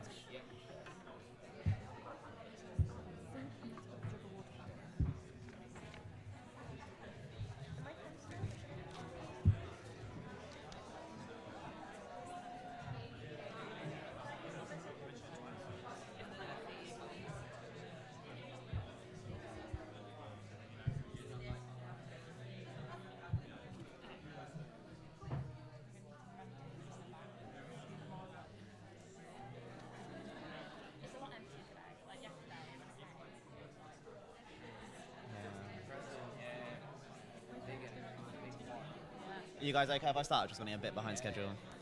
Hi everyone, I'm going to get cracking with the education officer position. This is the last of the 8 officer positions that have been debated over the last 2 days. We have 6 candidates going for education. From my left to right, again, your right to left, we have Grace, Beth, Ed, Stuart and Caitlin. Taufik is not here. We are not sure if he's running or not, but his manifesto is available online. So the first question I have for the candidates today is a topical one. How will you continue the campaign against the teaching excellence framework, if indeed you want to continue it? If we want to start with Grace, if that's okay, and we'll work our way around. So for the Chef is Better Than TEF campaign, I'd make sure it's a little bit more accessible. A lot of students ask, what is TEF? They're a bit like, not quite sure. They even ask, what is the NSS? So I'd make sure we have more accessible campaign in the sense that clearly explain what is TEF, the arguments for it, arguments against it, explain the SU stance against TEF so people can justify their reasons. I continue the NSS boycott against TEF, again explaining why we are boycotting the NSS in order for TEF. Yeah, going on from what Grace has said, I'm totally against the TEF. I would 100% continue Ali's work. I think as well what is with the TEF and with the NSS boycott, I think it's probably with TEF, it's a case of targeting students that necessarily don't know as much about education and policy issues, so maybe tackle students who aren't as clued up. So I think that's a lot through the case of getting to, I don't know if this is possible, but getting departments involved and getting them to be on the side of the students' union. I know with the NSS boycott especially, departments put in massive incentives, say £500 for your society and a £10 voucher for every eligible student if you get a certain completion rate. So I think it's trying to get departments on side or getting incentives to match, because I don't think we necessarily, I think it's hard to compete with those. Cheers, Beth. You want to go next, Ed? Yeah. So I think one thing that's really important, and I think something that's almost missing from this, when we're talking about TEF, is it's just simply the people aware of exactly what it is. Because I mean, the teaching excellence framework, I'm a massive proponent of teaching excellence. If we could get teaching excellence, then I'm all for it. I just don't believe that the teaching excellence framework does provide teaching excellence, and that's the important bit that needs to be got across. If we think back to 2010 and the fee raises, that was a lot more clear cut. That was black and white. And there was a lot more outrage about it because it was so clear cut. I think it needs to be chopped down and shown exactly where the weak points are in TEF, because I think there are quite a few weak points, and I think they're incredibly weak. And I think that's what we need to focus on. Cheers, Ed. If you want to go next, Stuart. Hi, yeah. I'm really proud to have been heavily involved in both the Chef Better Than TEF and the NSS boycott campaigns. I think there are definitely things we can work on. I think more we need to be getting out and talking to people, continuing it, getting the word out. But I think we also should be proud of what we've done so far. From going round, I mean, from visiting Encliffe at the start of the year, telling them about the open letter about the TEF, to now, if you go around and talk to first years, they'll say, you'll go TEF, and they'll go, yeah, tuition fees. And I think the word is definitely out, it just needs to be continued. So I think there are 2 things we need to do in terms that we should talk about in who we reach out to in our campaign. So one of them is, at the moment, I'm involved in a campaign in the Free University of Sheffield to involve Hallam students as well as college students and university staff. So that means working with the UCU, with Sheffield Hallam Students' Union, and also talking to college students that will actually be affected by the tuition fee changes as they are now. In terms of the second thing is, what tactics should we use? We should definitely continue the NSS boycott.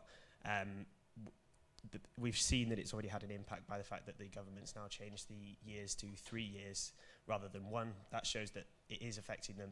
We are having an impact, but that just means we need to work harder and continue it in the coming years.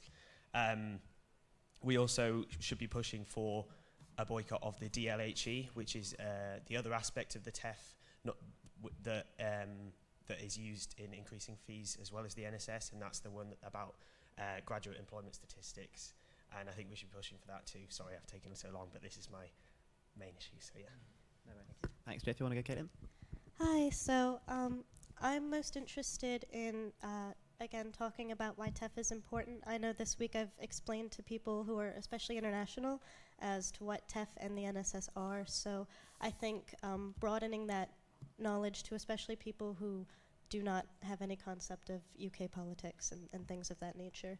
And I would also like to find other measures to stop TEF besides the NSS. I think stopping the NSS has been a very important step, but to some departments it is problematic, especially departments that rely on international students and those rankings of being like, for example, archaeology is 13th best nationally because of its NSS ranking. So I think it might detriment that department to completely ban the NSS. So I'm thinking about other things that can stop TEF because I am against TEF and I don't want it to go through. Thank you. Thanks, Caitlin. The next question is one of those lovely ones where you get to talk about your experiences. It's what experience do you have of educational activism that might make you appropriate to the role of education officer? If you want to go first, Caitlin, this time, if that's okay, and then we'll work our way back round. Sure. On behalf of educational activism, in my undergrad I was in leadership positions for too many clubs, like 7 or 8 or something stupid like that. But my favorite club was the Sustainability Club, and we on campus would constantly be a liaison between students and staff in the university as well as the community. And this was a sustainability issue as well as an educational issue because students who were going into sustainability, they got to do this as part of their career, so we worked with the community to make these actions go through. I haven't done too much in terms of education otherwise, but I do want to be a teacher, so that is why this is a passion for me. Thanks, Caitlin. So I'm only a second year, but I have, my friends will vouch for me in saying that the moment I arrived at university, I was getting involved in education activism. My recruitment basically existed of me going up to some activists on the Monday of Freshers Week and talking to them about how I could get involved. And since then, I've been involved mostly with the Free University of Sheffield, which is a free education activist group. And that's basically what I've been doing for the last 2 years, including the occupation of the Richard Roberts Auditorium last year, which won the demand of the Ask Your University events that exist now that basically allow students to hold staff to account. As well as that, I've been involved in the student union campaigns like No Barriers to Education, and as I said, Chef Better Than TEF and the NSS boycott. On top of that, I'm also a committee member of the National Campaign Against Fees and Cuts, which is the group which basically came out of the 2010 student movement that really put free education on the national agenda and continues to do so. The demonstration No Barriers, No Borders, No Business in 2015, I think was one of the proudest moments of the recent student movement because it had some of the most radical demands and got some really exciting things done. So that's basically what I'll bring to the role. So yeah. Cheers, Stuart. If you want to go next, Ed. Yeah. Okay, so I'll start off.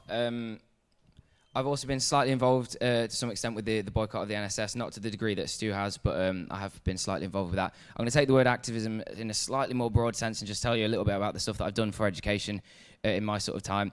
In my undergrad and my postgrad, I've been a course representative, I've been a faculty representative, I'm chair of the faculty representatives in Arts and Humanities, the staff student committees there. I also sit on the faculty's executive board I'm one of only 2 students who have done that. That is with the heads of the departments in Arts and Humanities, as well as with Jackie Labby, who's the head of Arts and Humanities. Before I did my postgrad, I also worked sort of on the front lines of education, as in providing education. I've worked in higher education, I've worked in secondary education, I've worked in primary education, worked in early years education, I worked in special needs education, I worked at youth clubs, I work with Sheffield Futures at the moment, working with youths in the city, and I was going to say another one, but I think that's it actually. Yeah. Cheers, Ed. I say like Ed, I've probably been more involved in sort of learning and teaching issues rather than in free education. So I've been an academic rep for my department for 3 years, and I think academic representation in my department is really good, and basically the staff listen to what I say, and a lot of the changes that we've said have been implemented. So I'd say that's my main experience, because I'm pretty vocal on those committees, and I say a lot about what I think, and I feel I'm quite good at gathering opinions. I'm also the SU counsellor for urban studies and planning, so I feel that's given me a good experience in sort of a role of what the education officer does, and how that links to SU council, and how that links into students, and how SU council links into academic representation. So I feel, yeah, that's where my expertise lies. I'll be more similar in the sense that I'm more active in departmental. So I'm the chair of the Student Staff Forum of Economics, which is the academic reps. We're completely student-led. So I'm more campaign on things related to our department. For example, water fountain. Have we got one? I'll campaign for it. Improve module feedback reports and stuff like that. So it's more departmental level. I'm also quite involved in the outreach programme of the university, such as us mentoring in schools or student ambassador work. So widening participation, especially encouraging students to get involved in higher education and think about that post-16 options. Cheers, Grace. The next question, I think, refers to potentially one of the most troubling, I think, or more difficult aspects of the role of education officer. It's how do you intend to approach working with both the Students' Union and the university, and how do you think that dialogue is going to work? I'm going to mix up the order again. I'm going to start with Stuart, if that's okay, then go on to Grace, Caitlin, Ed, and finish with Beth. Yeah, so I think the most important thing to remember about what the unit, because I think a lot of people get confused as to what the university is and what the union is, and I think that's because in the last few decades, students' unions have been depoliticised quite a lot. They're seen more as a shiny building to go and buy things, or as a kind of nice place where students can go. But actually, students' unions, just like a trade union, is about representing students and holding the university to account. We should have no qualms with making demands of the university, no qualms with saying to the university that we want this, and with disagreeing with the university. I think there are campaigns where we can work together with the university where our interests are aligned, like with the We Are International campaign, but even then we still need to be aware of the fact that the university is only in with that because it's in their interests and because they want to be seen as this international body. So yeah, I think that's the most important thing, making sure that the Students' Union is seen as the representative of students rather than the representative of the university. So yeah. If you want to go next, Grace. It's really important as education officer to work with the university. You do more so than probably other officer roles. As chair of the Student Staff Forum of Economics, I often have to represent students' views and work with the academics, the university, to kind of result with solutions. And that's often quite difficult because we often don't see eye to eye. We might have different opinions about things. So it's being able to compromise, being able to listen to their opinions, and then being able to justify why it's important to the students, because remember, we are representing the students. And also being able to bring it up multiple times, because they might think they can brush it under the corner, don't want to talk about that right now, but next time, bring it up again. So being persistent with the university, because sometimes they don't want to do it, but it matters to the student, then it matters to me. Cheers, Grace. If you want to go next, Caitlin, if that's okay. Hi, so I'm really excited on behalf of being a liaison between students and staff. That's like one of my favorite parts of this position, is speaking for students and doing something about it. I have a really good rapport with people, and I think that with my social knowledge and my combined leadership knowledge, I could make a change in that regard. Cheers, Caitlin. If you want to go next, Ed. Yep, I'm really struggling to elaborate on what's been said already. I think one thing that's quite important to remember is that a lot of staff on a personal level do definitely side with students. For example, if we're going to talk about a teaching excellence framework, I think you'll find that a huge amount of staff do agree ideologically with the student body. However, the way that it's put through, the way that they're, just give me 1 second. The way that the departments and the sort of their faculties might not allow them to have their own personal views. That's something that I think an education officer needs to understand when approaching these issues, and I'm going to leave it at that, I think. Yeah. Cheers, Ed, if you want to finish off, Beth. Again, there's not really that much I can add on this. I think one way of liaising with the university is before you start to liaise on an issue, get as many students involved as possible. And then that way you can make sure the views of everyone are taken into account. And I think the views of the education officer with the backing of, say, 1,000 students sounds a lot better than just the idea of the education officer themselves. So I think that's really important. I also think, again, the role of staff-student committees as well. I think again, that's just a great forum to get students involved and to liaise with the university. So I think if an education officer can work to make staff-student committees better, that's half of the problem solved. Cheers, Beth.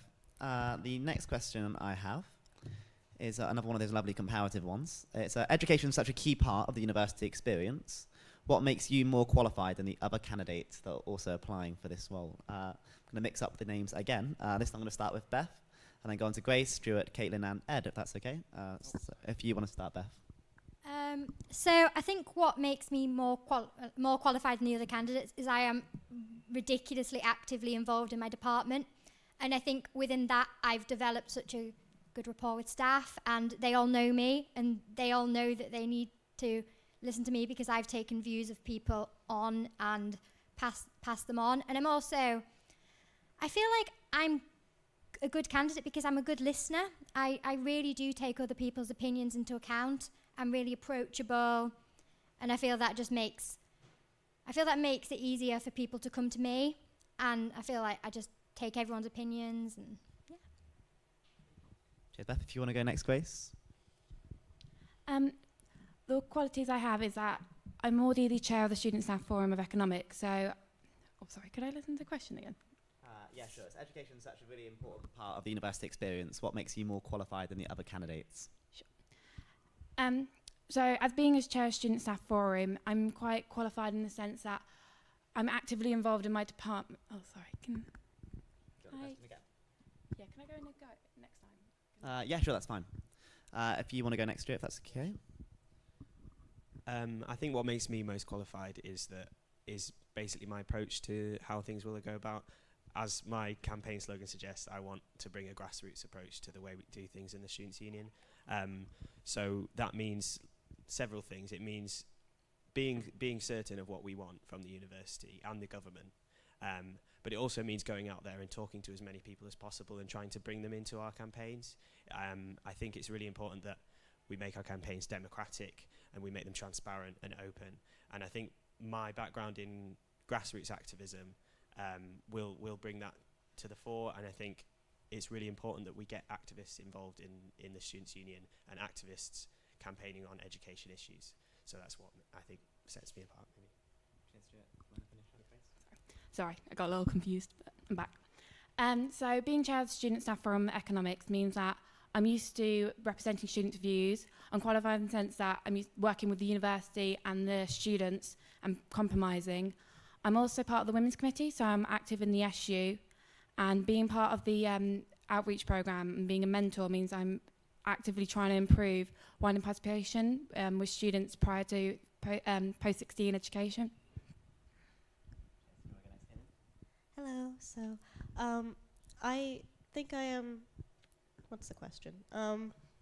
Uniquely qualified for the position because I do come with this international perspective. I'm very well aware of US policy. I am slowly learning UK policy, and I think that I am becoming more open-minded as a result to the changes that can occur here as a result. Also, I have a very good rapport with both home and international students, and I have a great deal of knowledge about what sort of things that the different sorts of students want to see. And I think that's it. Yes. Thank you. Cheers, Caitlin. I'm going to go back to the normal running order, if that's okay for the next question. It's come from my script. Oh, sorry, you haven't gone. Second time I've done that today. There you go. Yeah, I've already mentioned this to some extent, but I think one thing that makes me uniquely qualified is I feel that I really know the value of education. Like I say, I've worked with so many different young people that have had so many different experiences with education. I've worked in Yorkshire, in Derbyshire, in Nottinghamshire, in France, in Austria, in Russia, teaching. And I've worked with people from extreme privilege, and I've worked with people who, due to the socio-economic conditions of where they were born, will never be able to achieve their academic potential. And I think that's something that I can always relate to when I'm engaging with any sort of work as education officer. That is something that I'm always going to keep with me. Cheers, Ed. Thanks for that. So the next question comes from my script. It's a potentially difficult but really important question, I think, in terms of the education officer role. It's how do you plan to engage with groups of students whose voices are less likely to be heard? For example, part-time students, mature students, and those from the Department of Lifelong Learning. If you want to start this time, Grace, and we'll work our way back round. Firstly, academic reps are a great way to get involved with all students, especially part-time and to get involved, because it means they can talk to their department directly and things that matter to them. Furthermore, online module discussion boards on their course, being able to do it from somewhere else, not just in the student staff forums, because that's a physical space, being able to submit what their problems are online, maybe more discussion forum. I think alongside academic representation, I think a really important route for including these groups and educational issues is through departmental societies. So I'm the president of the Planning Society, and we've been really keen to get mature students, part-time students, all involved. So I think if you get people involved through the departmental societies by putting on inclusive events, I think at those times you can also bring up academic representation issues, get them talking, get them interested in departmental issues. Cheers, Beth. You want to go next, Ed? Yeah, so I'm a postgrad student. I study translation studies, so that's the applied languages in the School of Languages and Cultures. My course has a big mix, and I'm the course representative on my course and also faculty representative. My course has a huge mix of different, it has mature students, it has a lot of international students, it has part-time students, it has quite a lot of these groups in them, and it's something that I've had to engage with as well in my job. And it's caused me to actually one of my first policies is to introduce a online toolkit for academic reps, so that all academic reps are available to see what is kind of cross-university best practice for getting into contact with groups that it's harder to find out their opinions. I'm already in the process of doing this within the arts and humanities, but as education officer, it's something that I'd like to spread across the entirety of the university. So a sort of multifaceted approach that allows all academic reps from day one to be able to do their job as well as it's possible to be done, and to basically hear the student voice as well as it can be possibly heard and relayed to staff. Cheers, Ed. If you want to go next, Stuart.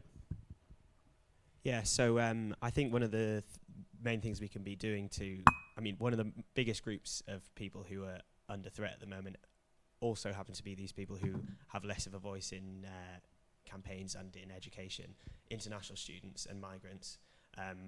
A way to bring people in is to make the campaigns about them. I think we need to be doing more about making the argument for free movement and for refugees and for migrants.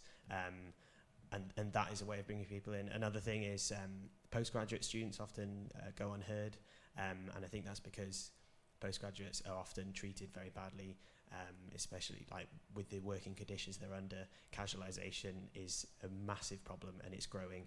Casualisation being casual contracts, effectively 0 hours contracts, where you can see things such as PhD or teachers who literally have 15 minutes to mark an essay, and that is not enough time to mark an essay, in my opinion. And finally, in terms of academic societies and how you get people involved from departments, Education Committee is 1 year old. It's sort of finding its feet at the moment, but there's lots that can be done with it. I think one thing we could be doing is making it so that the faculty representatives in Education Committee are elected by the student staff forums or by academic reps. I think that way we could bring the things that are going on with academic reps and in student staff committees together with the political campaigns that are going on in the Students' Union, because I think both play a massive role, and I think there's too much of a divide between the two, so we should definitely be bringing the two together. And finally, like the main thing when it comes to getting people involved is often far more simple than you think. When you're involved in activism, you're like, why are people not coming to our events? Why are people not coming along? And you can sit there all you like and do great things, but the fact is you need to go out there and you need to talk to people. You need to just get out there with some leaflets, go around to some flats and talk to people. And I think that's the most important thing to remember. I agree with all that as a post-grad student. So I want to engage students from all different backgrounds. Since being here, I've only been here for the last 6 months, but I've met so many people who are undergrad, post-grad, international home students, people who have learning disabilities, people who have special needs within the school system and the education system. And I definitely think that a personal approach is what I would employ for people who feel the most underrepresented. And I am an individualistic person. I want to talk to someone. I want to have an actual conversation, hear their concerns. One of my interests, if I get elected, is to employ something where I can have like a one-on-one dialogue with students, be it through technology, like an app where people can voice their educational concerns or something of that nature to me. And I can approach issues that way. So that's one way I want to engage students. I have plenty more written down somewhere in a notebook, but yeah, thank you.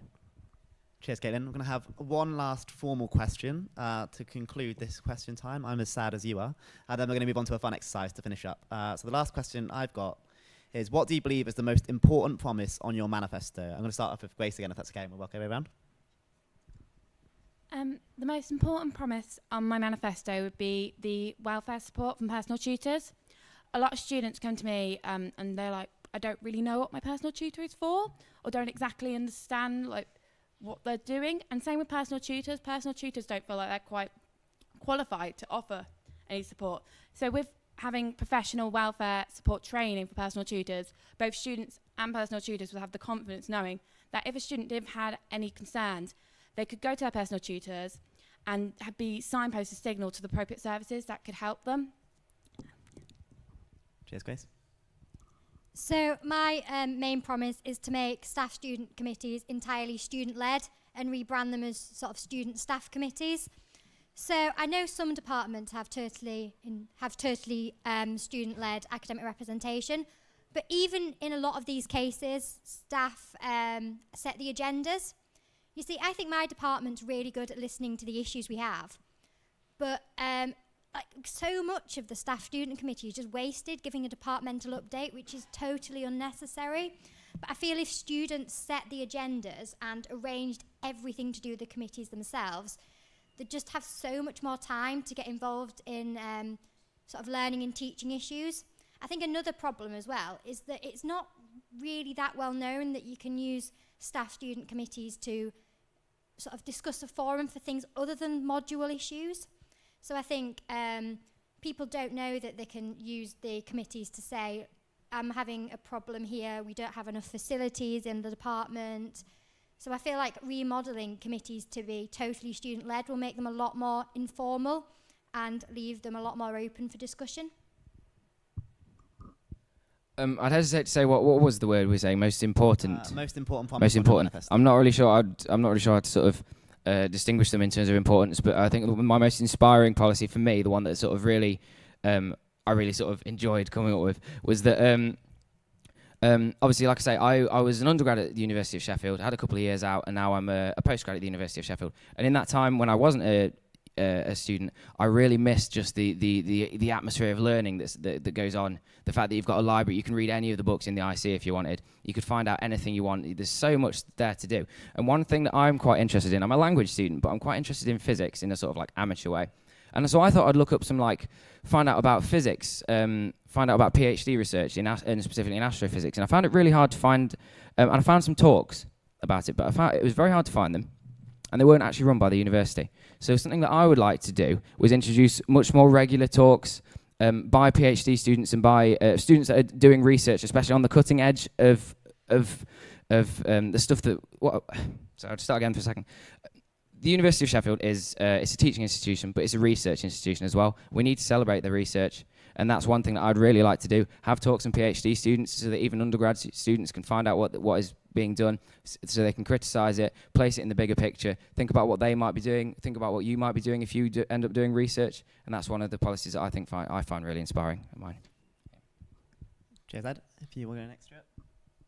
Yeah, so I think there's absolutely no doubt this year what should be the most important thing that we address, and that is the teaching excellence framework and tuition fees going up.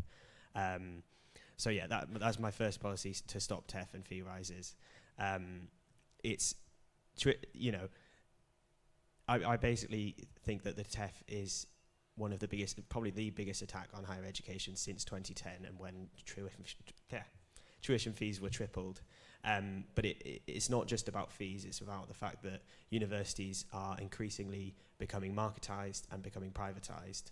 And it's the TEF signals the dismantling of what is left of our public university system.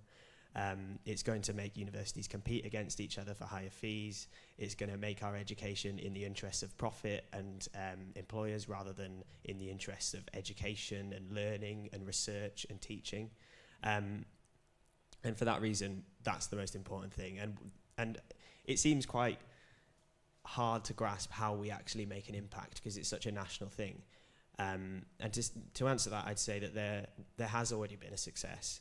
The Chef Better Than TEF campaign has already won for current students the fact that our tuition fees are not going up. Yes, we haven't won everything. Yes, tuition fees are going up for new students. And yes, we've only managed to freeze our fees for now. But that's exactly why it shows us that we can have an impact. And with things like the NSS boycott, we've already seen the university are terrified of what we're doing.